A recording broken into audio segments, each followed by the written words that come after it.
Hey, it's Guido coming at you with a Tactics Talk. Thanks for tuning in. Your support of the channel keeps it going. If you like what you see, make sure you subscribe. All right, this one is for all you new players. It's going to be called New Players Watch This.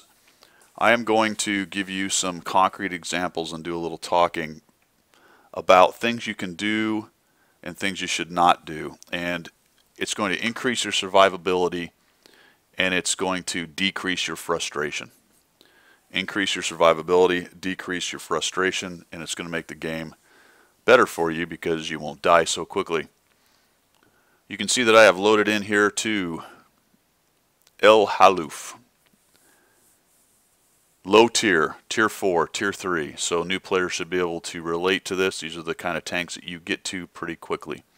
I am in my T-28 EF-30, which is a premium tier 4 Russian medium tank. Pretty cool tank. I got this one off of Tank Rewards out of one of the crates. So you can actually win tanks out of the crates on occasion. So we're talking to new players here. And the first thing I'm going to talk about is positioning. What is positioning? Positioning is where you head off to at the beginning of a game. And it may seem to new players as relatively random, or that these are really big maps with lots of kind of cover and places to go, and the world is your oyster. There's all kinds of things you can do. Unfortunately, that is not true, and especially as you get up to tier 5 and higher, you will find that there is a map meta for each map. There are places that people generally go, and then there are reasons why they don't go to other certain areas, and the other certain areas tend to be killing zones. El Haluf, the reason I'm showing you this, has a pretty good example of a no-go zone, especially early in the game. And I'll show you what I mean here in a moment, because some people have done what? At least one person has jumped on to the cap. Alright, new players, encounter mode, that's what this is. There's only one cap. The two teams are trying to either kill each other off completely or take the cap, but there's only one cap to fight over. Going to the cap at the very beginning may seem like a really good idea.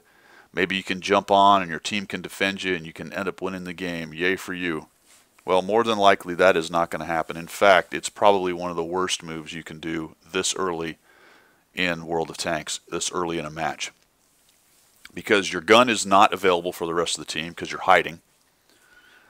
We already know there's a guy there, and probably the worst thing is on encounter mode, the cap timer is extremely slow. As you can see, the guy has just jumped on it. It says 3:56. That's 4 minutes. That guy's going to have to sit there and not get hit. So it just does not work. And now you can start to see also the killing zone I was talking about. And each map is different, but they tend to have areas where if you go trundling out into it, especially early in the game with all these guns looking at you, you are not going to last very long. Sturv M40L, not a great idea. What's he doing? He's probably trying to head for the cap because he thinks that'd be a good idea. Hey, look, my buddy's on the cap. I'll go down there and help him, and we'll cap this bad boy out, and we're going to win. Uh-oh, ouch, ouch. Oh, they're shooting me. They're shooting me. Bam. All right, so now they're down a gun. We know where another one of their guys is. I've got a Stuart in the middle. And we're coming up here. So, initial positioning. Let's go back to what I was talking about initially positioning. You can see that we've got quite a few campers up on this hill right here. My team is not actually positioning that well themselves. You need to get up in and around these rocks right here to avoid them getting forward and pushing into your face. We're going to be pretty light up here if they push us hard.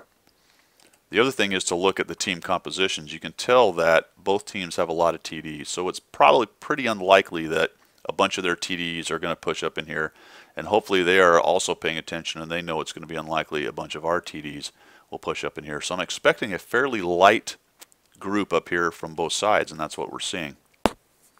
But I am going to what is the most important initial position on this map, and that is up in the A2, A3 kind of area right up here where I am. Another guy has gone down into the middle and died. We ended up losing another guy. So this position here, looking for somebody poking. Somebody's gone off to my right, the M8A1. And we're just trying to see if they push on us right here. and their capper is still sitting on cap, and it's only got to 3 minutes. All right, so they push some guys in.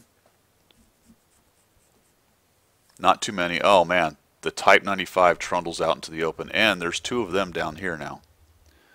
So now that's where another 3 of their tanks are. 4 of their tanks. The DW is actually there. The 95 just died out in the open. All right, so the killing zone. They've given up a bunch of tanks, and all new players. So all thinking, well, the cap is the key to this game. Get down to the cap. We'll sit on it and we'll win. But you can see that now they're surrounded, right? Initial positioning. We own this. They didn't come up here and stop us. We're shooting down onto the cap. We've still got the campers up here, but they're tearing up anything that's out in the open. And they've just been surrounded. Too many guns in the game. Keep shooting this guy. And we'll come in here and kill him. So that is a great example of why new players get so frustrated with the game, because they sort of drove down into that open area and just got immediately waxed.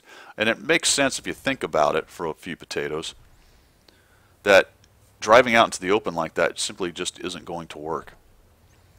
So what you need to learn then is, where are the critical pieces of terrain on each map. On this one I've showed you this area right here.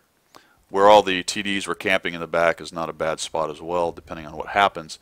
But if you want to be instrumental in making sure that your team wins, you're going to go to the key terrain first. Avoid driving out into open kill zones or to places where you know you're going to be exposed. And to a large extent, that just requires you playing a little bit and learning some of it. But the faster you do that, the happier you will be, I promise.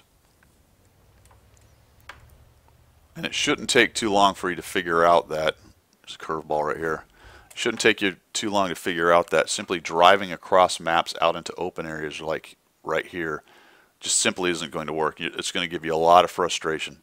So make sure you're using cover, make sure you go into critical areas of terrain, and you can stop right now, just get it out of your cranium. Jumping on the cap on encounter just doesn't work. It just doesn't work. Alright, hope this helped. If you like what you saw, make sure you subscribe. We will see you.